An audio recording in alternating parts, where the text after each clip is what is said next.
योगेशं सच्चिदानन्दं वासुदेवं व्रजप्रियं धर्मसंस्थापकं वीरं कृष्णं वंदे जगद्गुरुं। हरे कृष्णा सभी को। हम सब श्रवण कर रहे हैं श्री कृष्ण चरित अमृतम।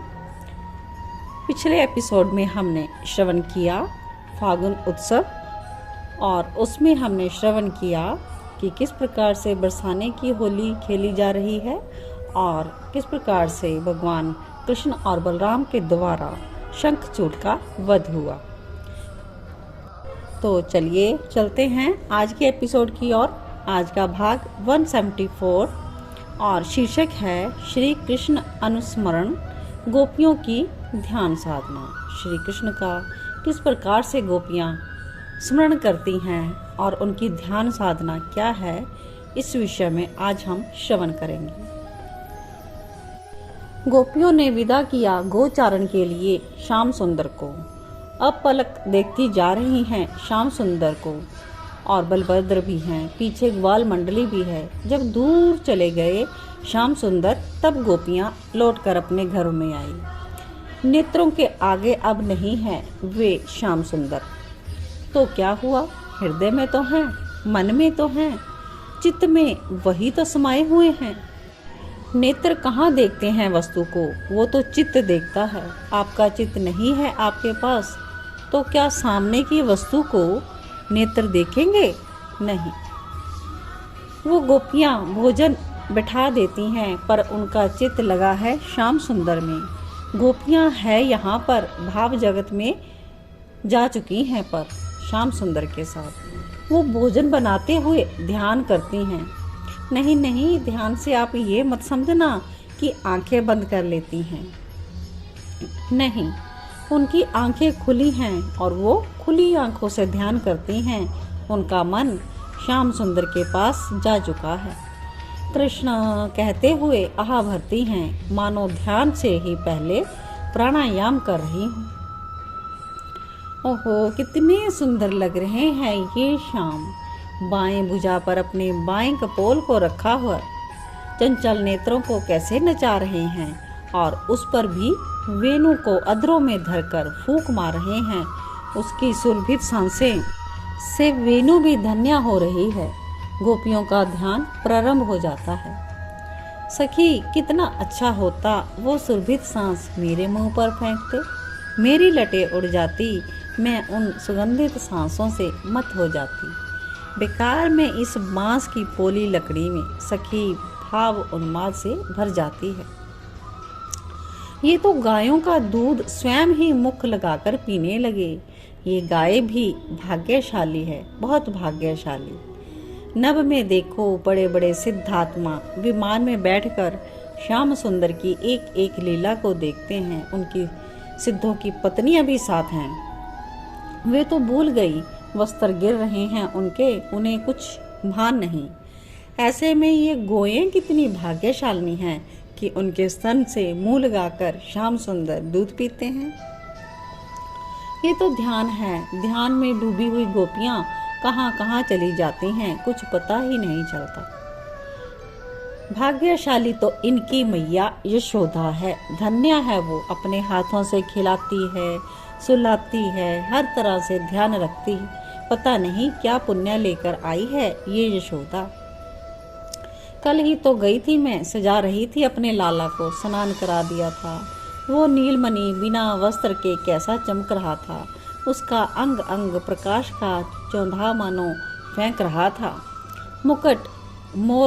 मुकुट सिर में धारण किया हुआ, फेंट में बांसुरी, लकुट ले ली हाथ में, पीताम्बरी स्वर्ण के समान चमचमा रही थी। यशोदा मैया ने ही तो सजाया था उसे।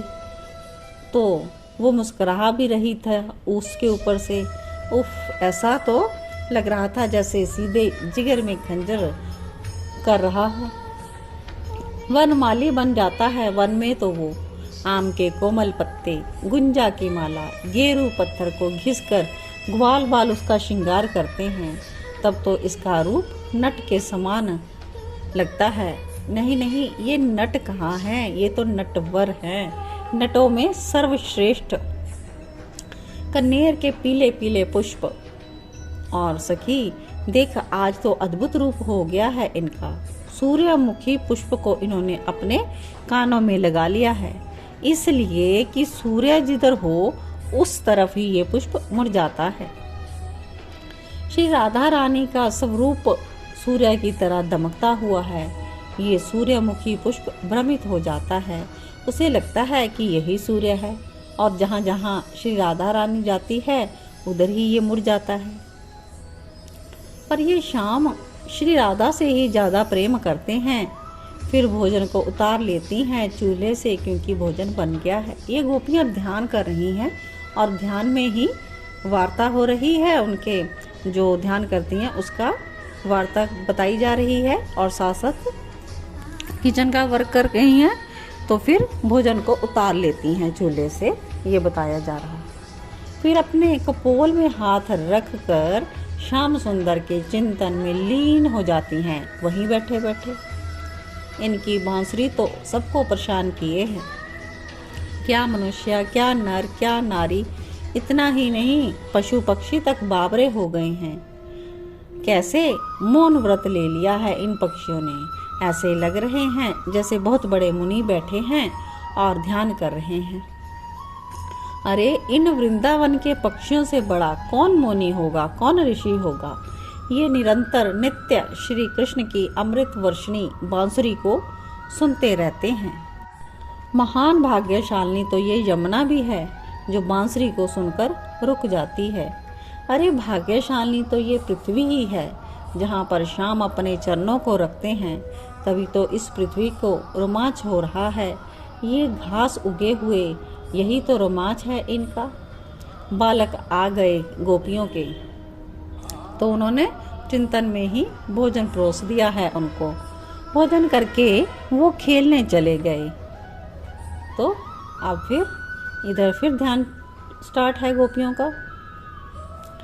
10 वर्ष के हो गए हैं श्याम सुंदर। उनकी बड़ी बड़ी भुजाएं, उनका वक्षस्थल, उसी वक्षस्थल को तो लक्ष्मी घेरे हुए है। हर जगह वो चंचल है। लक्ष्मी की चंचलता सर्वत्र देखने में आती है, लक्ष्मी की चंचलता। पर हमारे श्याम सुंदर के वक्षस्थल में कभी भी चंचल नहीं होती, हर समय चिपकी हुई है। इसको डर है कि कहीं मैं हटी तो इन गोपियों ने अपनी जगह बना लेनी है, तो मैं कहाँ जाऊंगी।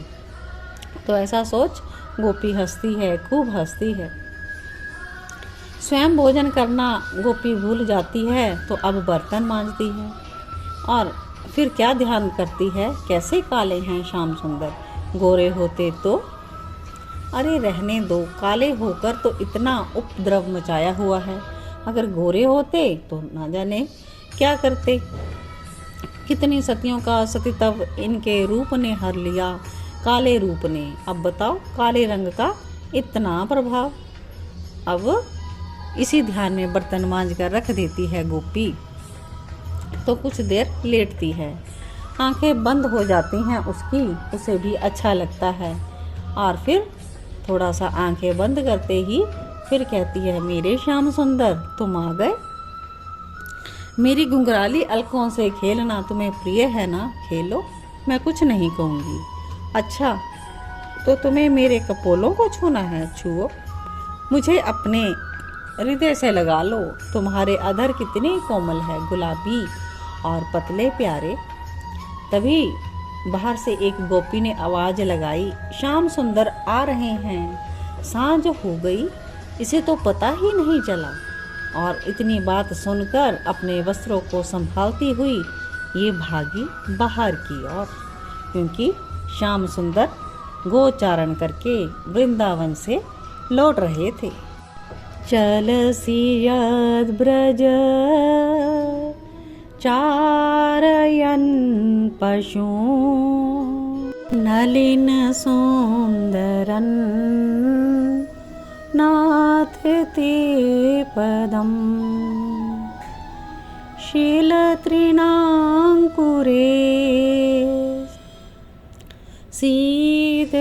सीदतीतिना कलिलतामन कान्त गच्छति दिनपरीक्षये निहिलकुन्तले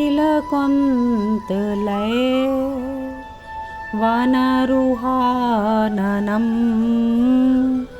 बिभ्रदावृतं घनरजस्वलन् दर्शयन्मुहुः मनसि न समरं वीरजषसि।